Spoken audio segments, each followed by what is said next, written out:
음, 안녕하세요. 1주차 베이스 세션 어텐션 발제를 하게 된 문유아입니다.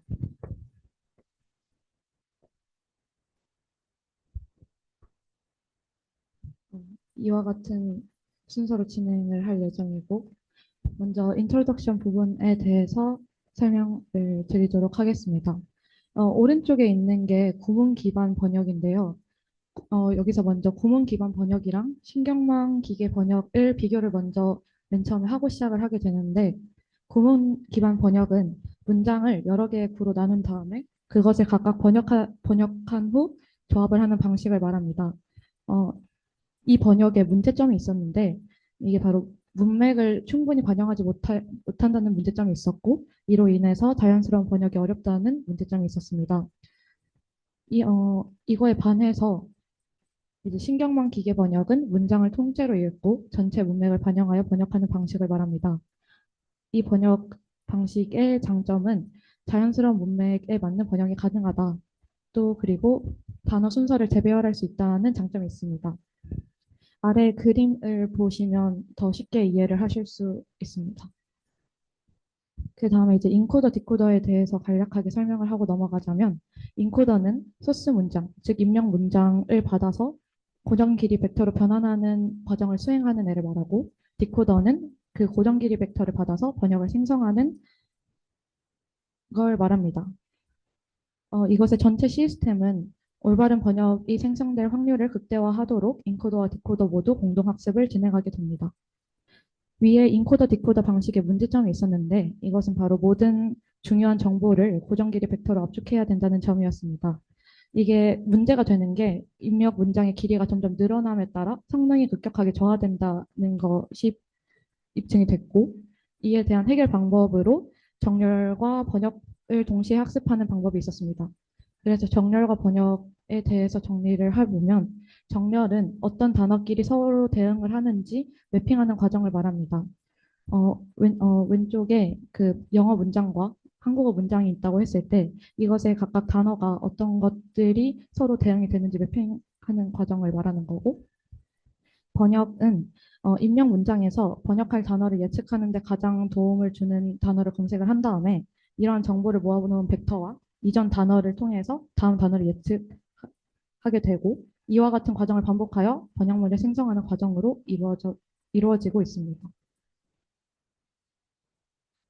그래서 기존의 인코더 디코더 모델, 즉 고정 길이로 변환하던 모델에 반해서 새로운 접근법, 여기에서 말하는 새로운 접근법은 입력 문장을 입력 단어에 대한 정보를 담고 있는 벡터 배열로 변환한 다음에 번역 과정에서 이 벡터 중 일부를 선택하여 활용을 하는 방법론을 말하고 있었습니다.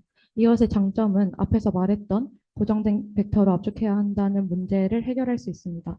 즉, 다시 말해서 긴 문장에서도 좋은 성능을 나타낼 수 있다는 것을 의미를 하고요. 그리고 필요한 부분을 선택적으로 활용을 할 수 있기 때문에 문맥을 반영할 수 있다는 장점이 있습니다. 이것의 성능은 성능 향상이 특히 긴 문장에서 두드러지며 모든 문장의 길이에서 관찰된다는 것을 보이고 있었습니다.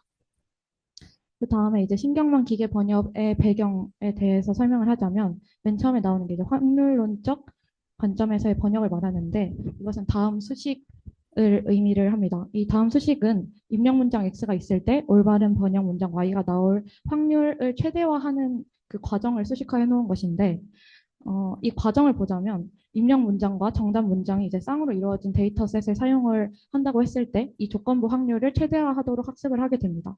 그리고 이 학습이 끝난 후에 번역할 때는 입력 문장의 X에 대해서 조건부 확률 값이 가장 좋은 Y를 찾는 탐색 과정을 수행하도록 어, 이런 관점에서 수행 방법이 연결이 되고요. 그리고 신경망을 이용해 조건부 확률 분포를 직접 학습하는 방법에 대해서도 나와 있었는데, 일단 구성 요소는 앞에서 봤던 인코더와 디코더고, 여기서 이제 신경망의 핵심 역할이 뭐냐면 모델 생성 번역과 실제 정답 번역을 비교하는 과정에서 손실을 최소화하고 더 좋은 번역을 만들게 해줍니다. 또 다른 배경 지식으로 이제 아래는 인코더, 디코더를 설명을 하고 있었는데, 인코더는 입력 문장을 벡터 배열로 변환을 한 다음에 컨텍스트 벡터로 변환을 해주는 과정을 수행하고 여기서 컨텍스트 벡터는 번역할 때 디코더가 참고를 하게 될 핵심 정보를 핵심 정보가 압축된 벡터를 말합니다. 그리고 이 컨텍스트 벡터를 구하기 위해서 사용되는 것들이 어, 은닉 상태인데 이 시간 t에서의 은닉 상태는 이전 정보와 현재 정보를 조합해서 문맥을 포함하는 그러한 값을 말합니다. 디코더는 앞에서 인코더에서 생성했던 컨텍스트 벡터를 가지고 그리고 이전에 생성했던 단어들을 둘을 가지고 다음 단어를 예측하는 과정을 수행하게 됩니다. 디코더는 번역 Y에 대해서 조건부 확률의 곱으로 분해가 되는 걸 이제 다음 수식을 통해서 볼 수가 있는데 저는 이게 그 조건부 확률의 곱으로 분해할 수 있는 이유가 무엇인가라고 생각을 해봤는데 그 각각의 확률들이 서로 종속적이기 때문에 체인 룰을 적용할 수 있어서 이렇게 확률의 곱으로 분해가 된다는 사실을 알 수 있었습니다. 그래서 각 조건부 확률을 모델링 해보면 다음과 같은 수식으로 정리를 할 수 있고 이에 대해서 이제 정리를 해보자면 어, 이 조건부 확률을 구하기 위해서 여러 가지 것들이 이용이 되게 되는데 맨 처음에 이제 은닉 상태가 사용이 되게 됩니다. 시점 i 여기서는 위에서는 t고 여기서는 i라고 적혀져 있는데 시점 i에서의 RNN 은닉 상태는 이전까지의 정보와 현재 주어진 컨텍스트를 기반으로 새로운 은닉 상태를 생성한 그 상태를 말하게 됩니다. 그리고 조건부 확률을 위해 또 다르게 사용되는 것이 시점 i에서의 컨텍스트 벡터입니다. 이 컨텍스트 벡터는 그 앞에서 말했던 그 은닉 상태들의 가중합으로 만들어지게 되는데 여기서 쓰이는 가중치는 어떻게 계산이 되냐를 보자면 다음과 같은 수식으로 계산이 되게 됩니다.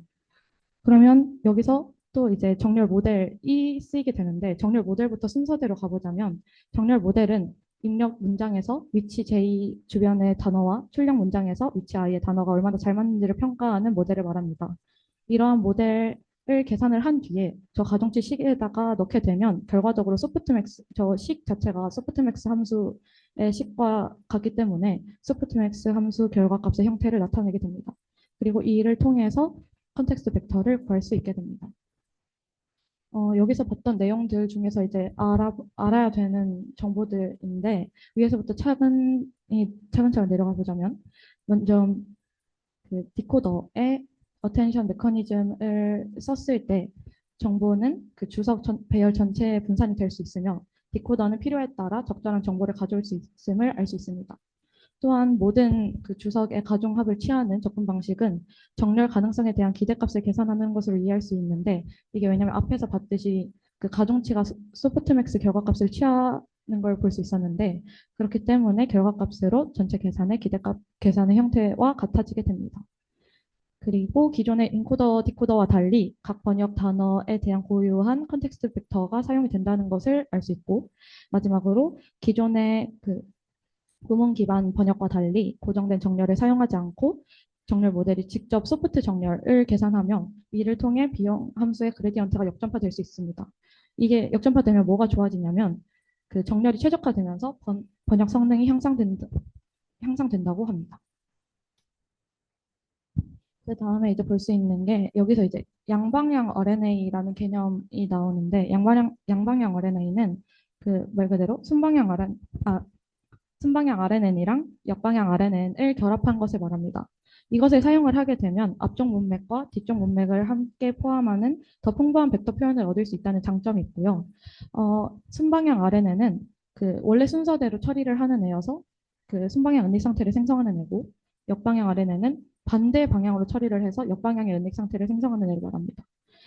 저는 이게 실제로 사용이 될 때 결합 방법이 좀 궁금해서 찾아봤었는데 이게 단순히 그냥 예를 들어서 순방향 RNN의 벡터가 길이가 3이고 역방향 RNN의 벡터 길이가 3이면 그냥 말 그대로 그 벡터를 이어붙여서 길이가 6인 벡터로 결합을 한다. 이렇게 알아볼 수가 있었습니다.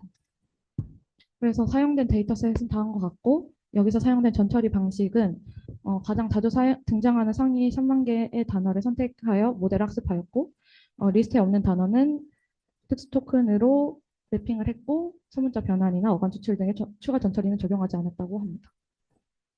그래서 여기서 사용된 모델이 두 개가 있는데 RNN 인코더 디코더랑 RNN 서치를 사용을 했는데 거기서 이제 각 모델을 단어 길이가 최대 30인 문장과 50인 문장을 사용해서 이제 두 개씩 30인 문장 하나, 50인 문장 하나를 두 가지 모델을 둘 다 적용을 해서 총 네 가지를 비교를 할 수 있게 했고 그리고 모델 학습은 미니 배치 확률적 경사항법을 사용을 했고 번역은 빔서치를 사용해서 조건부 확률을 최대화하는 번역을 도출했습니다. 그래서 결과들을 좀 의미 있는 결과들을 보자면 첫 번째 표에서 볼 수 있는 게 모든 경우에서 제한된 RNN 서치가 기존 RNN 인코더 디코더보다 우수한 성능을 보인다는 것을 다음 표로 알 수 있었고 그리고 기존 구문 번역 시스템과 동등한 수준을 보인다는 점에서 굉장히 의미가 있다라는 것을 알 수 있습니다. 그리고 오른쪽 그 그래프에서 보게 되면 RNN 인코더 디코더의 성능이 문장 길이가 증가함에 따라 급격하게 감소하는 것을 보실 수가 있고 그리고 RNN 서치 30이 RNN 디코더 50, 인코더 디코더 50보다 더 나은 성능을 보인다는 것도 그래프를 통해서도 그리고 표를 통해서도 보실 수가 있습니다. 그리고 또 다른 그 실험 결과가 있는데 여기서 이 그림에서 볼 수 있는 게 비단조적인 정렬도 올바르게 번역을 한다는 것을 볼 수가 있고 그리고 소프트 정렬이 하드 정렬보다 유리하다는 것도 볼 수가 있습니다. 그리고 이 이 그림들이 생긴 것 자체가 지금 다 동일한 크기를 가지고 있지 않은데 원문과 번역문의 길이가 다를 때에도 자연스럽게 대응할 수 있음을 보입니다. 그리고 여기서 긴 문장들에 대해서 어떻게 적용이 되는지 보기 위해서 또 다른 실험을 두 가지 한 게 있는데 첫 번째와 두 번째의 결과가 유사하긴 한데 둘 다 RNN 인코더 디코더에서는 문장의 원문의 의미에서 다소 벗어나는 것을 볼 수가 있고 RNN 서치에서는 문장의 의미를 완벽하게 유지하면서 올바른 번역을 생성한다라는 것을 두 가지 예시에서 둘 다 볼 수 있습니다. 그리고 관련 연구도 두 가지가 있었는데 일단 첫 번째가 그 필기 생성에 관한 연구와 우리 여기서의 연구를 비교하는 게 하나 있었는데 필기 생성 연구에서는 그 주석의 가중치를 계산하기 위해서 가우시안 커널 즉 그 확률 밀도 함수를 나타낼 때 자주 쓰이는 그 정규 분포를 혼합해서 사용을 했고 그리고 정렬 모델을 통해 다음과 같은 것들을 예측을 했는데 여기서 중요한 게 저 주석의 가중치가 왼쪽의 실험에서는 가중치 중심이 한 방향으로만 이동을 합니다. 이게 이유가 이게 필기 생성이다 보니까 글씨를 쓸 때 이미 쓴 글자로 돌아갈 필요가 없기 때문에라고 하는데 우리의 접근법에서는 그 기계 번역에서는 문장 구조의 차이로 인해서 단어 순서를 크게 변경해야 될 때가 많기 때문에 이것이 차이점이 된다. 그리고 번역에서 각 단어를 생성할 때 입력 문장의 모든 단어에 대한 가중치를 계산을 해야 된다라는 차이점을 볼 수 있었고 그리고 두 번째가 기존의 저 통계적 기계에서의 신경망의 활용을 볼 수가 있는데 여기서 신경망이 어떻게 활용이 되냐면 하나의 특징으로 사용이 되거나 아니면 번역 후보를 다시 평가하는 용도로만 사용이 되고 그 완전히 대체하지 못하고 그 결과를 보완하는 방식으로만 사용이 됐었는데 본 논문에서 다루는 신경망 기계 번역 접근 방식은 신경망 자체가 독립적으로 작동해서 원본 문장에서 직접 번역을 생성하는 방식을 사용했기 때문에 기존 연구들과 근본적으로 다르다는 것을 보이고 있었습니다. 마지막으로 결론에서 이제 앞에 했던 것들을 정리를 하면서 그 언론 단어와 레어 단어를 효과적으로 처리하는 방법을 개선해 볼 수 있다라는 거에 대해서 이제 향후 연구로 소개를 했는데 이게 개선이 된다면 모델을 더 폭넓게 사용할 수 있고 현재 최첨단 기계 번역 시스템과 대등한 성능을 달성할 수 있을 것으로 기대가 된다라고 하면서 논문이 끝났습니다. 감사합니다.